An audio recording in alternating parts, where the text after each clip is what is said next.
दोस्तों, बंगाल का चुनाव जो है संपन्न हो गया। उसके बाद देखे होंगे कि 4 तारीख को उसका जो रिज़ल्ट आएगा यानी कि काउंटिंग शुरू होगी। लेकिन काउंटिंग से पहले कल पूरी रात जो है या आज रात जो बीत गई, पूरा ड्रामा चलता रहा। क्यों? इसके पहले आपने देखा होगा जिस दिन जैसे कि 29 तारीख को लास्ट का सेकंड फेज का जो वोटिंग था वो संपन्न हुआ। उसके बाद सारे जो न्यूज़ चैनल हैं या जो प्रिंट मीडिया है उनके अपने एग्जिट पोल आने लगे। और एक एग्जिट पोल जो है पब्लिक, मेरे ख्याल से पब्लिक कुछ है, उस एग्जिट पोल के अलावा सारे एग्जिट पोल ने ये बताया कि बीजेपी की सरकार बन रही। अब आंकड़े अलग अलग हो सकते हैं, किसी ने 150 के पास दिया और 150 से लेके और लास्ट में अभी मतलब 167-68 तक लोगों ने दिया।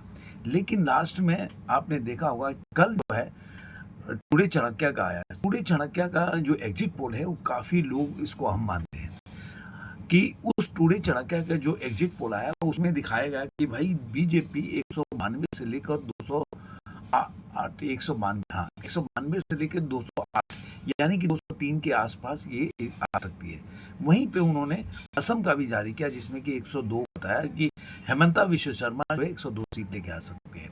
अब सवाल ये उठा है कि ये एग्जिट पोल आते ही एक तरह से जो भी बोलता है ना कि मैं एग्जिट पोल को नहीं मानता, और ये मैं ऐसा नहीं बोल रहा हूँ कि केवल ये आज के टाइम में ममता बनर्जी बोल रही हैं या जब भी कांग्रेस बोलती है, ये सारे दलों का होता है। बीजेपी वैसे नहीं बोलती कि मैं एग्जिट पोल को नहीं, वो जरूर बोलते हैं कि सारे एग्जिट पोल सच नहीं होता, मैं इनडायरेक्टली वो बोलते हैं। लेकिन ये लोग जब इनके पक्ष में आ रहे, जैसे आपने देखा होगा कि किस तरह से हरियाणा में एग्जिट पोल बता रहे थे कि कांग्रेस की जीत होगी, और राहुल गांधी आज भी उसके बारे में बयान करते रहते हैं कि अरे देखो कैसे जीत होने वाली है, हरियाणा में जीत। आज भी बोलते हैं कि सारे एग्जिट पोल हरियाणा में कांग्रेस को जीत दिला रही थी, लेकिन वहाँ पे देखेंगे तो बीजेपी जीत गई।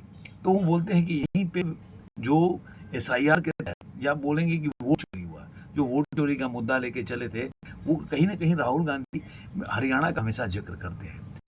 यही बात वो महाराष्ट्र के लिए भी करते हैं कई इलाकों के बारे में कि यहाँ भी एसआईआर के तहत या जो एग्जिट पोल के नतीजे बिल्कुल उलट है, तब वो एग्जिट पोल को मानते। तो ये एक डबल स्टैंडर्ड बोल सकते हैं, हिंदी में उसका शब्द अलग है जो कि मैं शायद इस चैनल पे नहीं बोल पाऊंगा।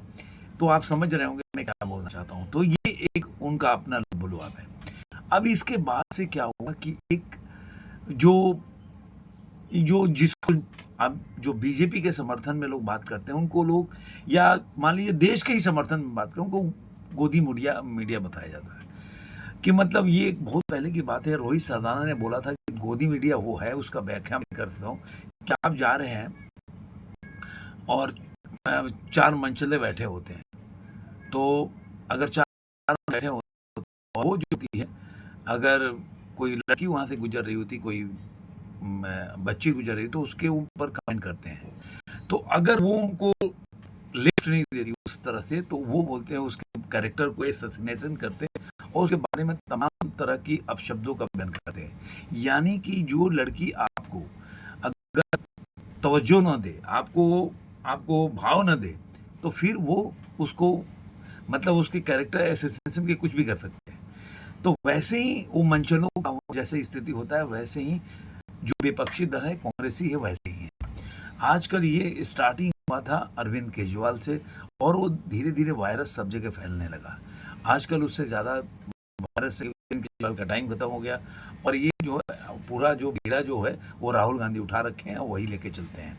आपने देखा होगा कि मैं अरविंद केजरीवाल का कई वीडियो वायरल हो रहा है कि जो वो बोलते थे कि जो लोग बोलते हैं कि सुप्रीम कोर्ट को नहीं मानना, जजों को भी लोग नहीं मानते, उनके वीडियो कई आपको मिल जाएंगे। पहले जो बोले आज लोग उठा उठा के उसको दिखाते होंगे। अब यहाँ पे लोग ऐसे हैं जो इस तरह के, और आज के टाइम में वो खुद ही सुप्रीम कोर्ट में क्या बोल रहे हैं, मेरे हाई कोर्ट में, कि ये जज जो है ये मेरे अगर इनके अंदर सुनवाई होगी तो मैं बहिष्कार करता हूँ, मैं सत्याग्रह करूँगा। तो ऐसे लोग होते हैं कि अपने हिसाब से सारे मानदंड को करते हैं, उन्हीं के हिसाब से गोदी मीडिया हो जाता है। मैं एक चीज़ थोड़ा सा आपको दिखाने का प्रयास करूंगा कि किस तरह से जो एक ये लोग जो साक्षी जोशी हैं, आप इनको देख सकते हैं इनका, 1 मिनट। तो इनका साक्षी जोशी को आप देख सकते हैं कि किस तरह से साक्षी जोशी जो हैं, वो इन्होंने वीडियो बनाया हुआ है, बंगाल चुनाव खत्म होते ही एक्सपोज हुआ, ईडी बीजेपी नेक्सस देख कैसे हो रहा है तंत्र से खिलवाड़। अब ये इन्होंने एक बहुत लंबा बड़ा इसमें भाषण आपने डाला है कि कैसे बंगाल में एग्जिट पोल इसलिए बनाया गया है क्योंकि बीजेपी को जिताना चाहती है। अब आप सोचिए कि कल ममता बनर्जी और उनके टीएमसी के जो लोग हैं, समर्थक हैं, जो एकदम एग्रेसिव समर्थक, आप समझ रहे हैं क्या बोलना चाहता हूँ, ऐसे लोगों ने वहाँ जाके जयपुर के कंस्टिट्यूंसी वहाँ पे जाके बाहर जहाँ पे स्ट्रांग रूम है, जहाँ पे ईवीएम रखे थे, वहाँ धरना प्रदर्शन हो गया क्योंकि वो उन्होंने एक फुटेज जारी किया। वो बोला कि भाई स्ट्रांग रूम के अंदर लोग हैं। अब जो इलेक्शन कमीशन के वहाँ मनोज कुमार हैं, जो वहाँ के जो बंगाल के संभाल रहे, उन्होंने प्रेस कॉन्फ्रेंस भी किया। उन्होंने बताया मीडिया को कि देखिए हमने सबको 4:30 बजे के बाद मेल किया, ईमेल किया और सारे मीडिया वालों ने भी दिखाया। इस बात को मैं बोल रहा हूँ कि पहली बार मीडिया वालों ने टाइम पे बताया ना, तो वो अपोज करते हैं, उनको पता होता है कि वो मतलब गलत बात कर रहे हैं, लेकिन मीडिया वाले टोकते नहीं। लेकिन पहली बार मैंने देखा कि उन्होंने टोका कि भाई वहाँ पे जो इलेक्शन कमीशन है अधिकारी, वो बोल रहे हैं कि भाई आपको मेल किया गया, सबको सब पार्टियों को मेल किया गया। और वहाँ पे एक पुराने जो पूर्व थे, कोई कोई रिजवान, पता नहीं नाम मैं भूल रहा हूँ थोड़ा सा, उनका भी बोला था, उसे 12 बजे रात का और था।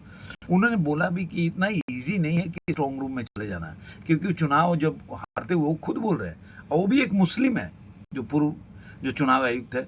उन्होंने बोला कि किस तरह से चुनाव अगर आप जीतने हार रहे हो, सोच रहे हो, तो आप इस तरह के लांछन लगा रहे हो, क्योंकि ये एक प्रोसेस होता है कि सबके सामने वो ईवीएम सील होता है, उनको रखा जाता है स्ट्रॉन्ग रूम में, और उसके कितने लेयर सिक्योरिटी होती है, उसके बाद उसको रखा जाता है।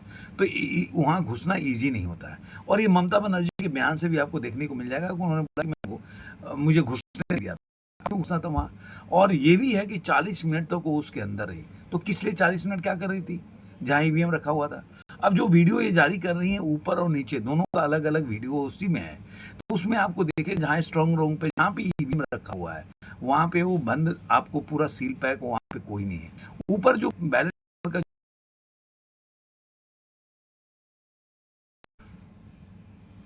हाँ, एक बैलेट पेपर का रखते हैं कि वहाँ पे आपको देखा होगा कि बैलेट पेपर के किस तरह से, अगर वहाँ पे आपको मिल जाएगा कि बैलेट पेपर से किस तरह से रखते हैं वहाँ पे, तो वो आपको देखने को मिल जाएगा किस तरह से वहाँ पे बैलेट पेपर के लोग। कहने का मतलब है कि आपको ये सब चीज़ें आपको देखने को मिलेगा, से बैलेट पेपर।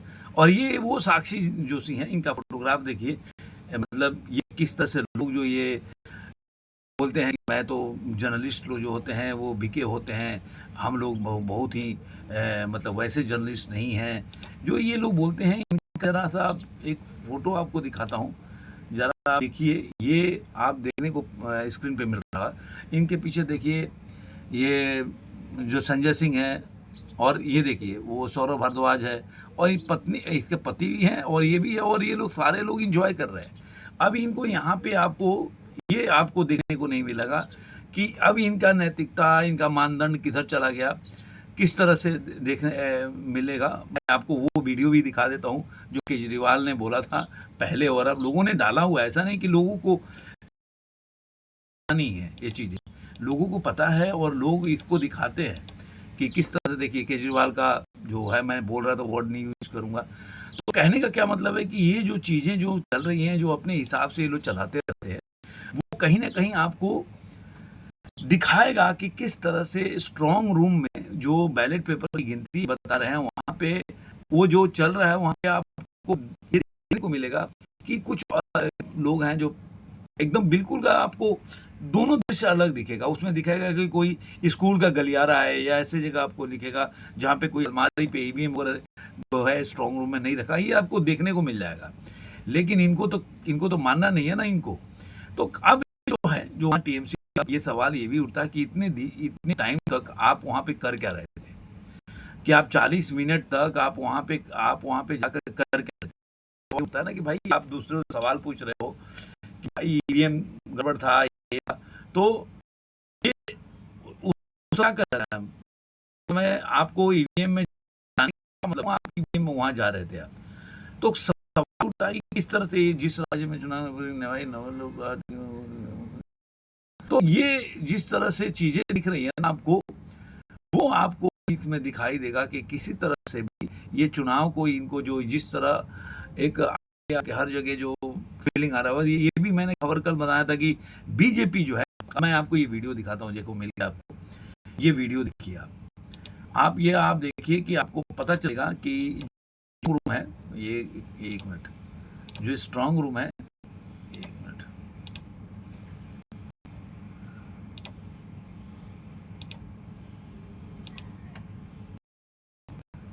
एक ही मिनट, हाँ, ये देखिए यहाँ पे आपको नीचे वाले में दिखेगा, जहाँ पे यहाँ पे देखिए स्ट्रांग रूम नीचे है, वहाँ पे ईवीएम है रखे हुए हैं, वहाँ पे कोई भी व्यक्ति नहीं दिख रहा। अब ये ऊपर वाला तस्वीर है, वहाँ पे कहीं आपको ईवीएम नहीं दिखेगा। वो बैलेट पेपर होता है, उसको एक जगह से सेग्रीगेट एक दूसरी जगह रखते हैं, वो चीज़ है। लेकिन इनको तो वो चीज़ मानना नहीं है, इनको तो क्या ना अपना एजेंडा चलाना है वहाँ पे, कि किस तरह से हम एजेंडा चलाएं और किस तरह से करें। तो अब ये जो चुनाव जो है, कहीं ना कहीं ये लग रहा है कि ममता बनर्जी कहाँ से निकलता हुआ दिख रहा है। और जो बीजेपी का मैंने बताया कि उनका आंतरिक सर्वे आया, जहाँ पे वो इसलिए कॉन्फिडेंट दिख रहे कि 175 जो है प्लस उनका सीट दिख रहा है। देखिए मैंने जो चीजें हैं, और ये लोग ऐसे मतलब लोग हैं कि जो पूरी न्यूज को नहीं पढ़ते और ऐसे ही लेके, कई इनके समर्थक हैं, जैसे आप देखिए पवन खेड़ा का भी बात बताओ, पवन खेड़ा को एक बंदा ये लिख रहा है कि पवन खेड़ा को सुप्रीम कोर्ट से मानहानि में अग्रिम जवाबी मिली, तो कहने अब अधूरी रह गई उन्हें, मतलब हेमंत। लेकिन पवन जो खेड़ा है, अरे सॉरी, पवन पवन पेड़ा नहीं, खेड़ा, खेड़ा जो है, उनको जब अग्रिम जमानत मिली तो उन्होंने सुप्रीम कोर्ट ने क्या बोला कि मुझे जलील करने की जरूरत नहीं है, मैं जलील नहीं होना चाहता, और मैंने ऐसे ही बोल दिया था, इस तरह का। कल मैंने एक मीडिया हाउसेस के ऊपर ये चल रहा था, तो ये लेकिन ये लोग मानेंगे नहीं कि ये चीज कि आप कोई चीज को, लेकिन इनका एक टीम है जो दूसरे को गोदी मीडिया बोलते हैं या जो भक्त बोलते हैं, ये दिन भर 17 साल से, आप मान लो 14 साल से कोई आदमी, 14 साल से कोई बीजेपी को वोट देता हो या बीजेपी को मानता हो, और वो कोई बोलता है तो वो 14 साल में भक्त हो जाता है, लेकिन 17 साल में देश में इतने उतार चढ़ाव देगा। और सबसे बड़ी बात है कि जिस लालू यादव के लोग या अखिलेश यादव का पूजा करते हैं, जैसे ऐसे कुछ पत्रकार हैं, सो कॉल्ड सेल्फ मेड पत्रकार, जो अपने को और पत्रकार होने के साथ दूसरे को जातीयता की बात करते हैं। ये जो बंदा है अनिल, ये दूसरे की जातीयता की बात करता है, वो खुद भी जहाँ पे अगर उनके अपने कम्युनिटी का होगा तो उसी की तारीफ करेगा। मतलब उसके हिसाब से तेजस्वी यादव जो है वो मुख्यमंत्री बिहार में होना चाहिए, और जो अखिलेश यादव मुख्यमंत्री उत्तर प्रदेश में होना चाहिए, और मोहन यादव होना चाहिए मतलब मध्य प्रदेश। उनको ये पार्टी से कोई मतलब नहीं। तो ऐसे लोग जो बोलते हैं ना और ज्ञान देते हैं आकर, और देखिए इनकी रीच नहीं है, रीच बढ़ाई जाती है। ये लोग कोई ऐसा बड़ा, देखिए मैं अगर वीडियो बनाऊंगा तो मेरा अगर ट्विटर पे लिखूंगा तो बहुत कम लोग, क्योंकि हम लोग मेहनती लोग हैं, कोई वोट है, कोई पार्टी का एजेंडा नहीं चलाते कि चल के 1000-2000 लोग आके और बोले भाई आप एक कॉपी पेस्ट लिखो, और उसके बाद से आपको कॉपी पेस्ट लिखने के बाद, एक मिनट करता हूं।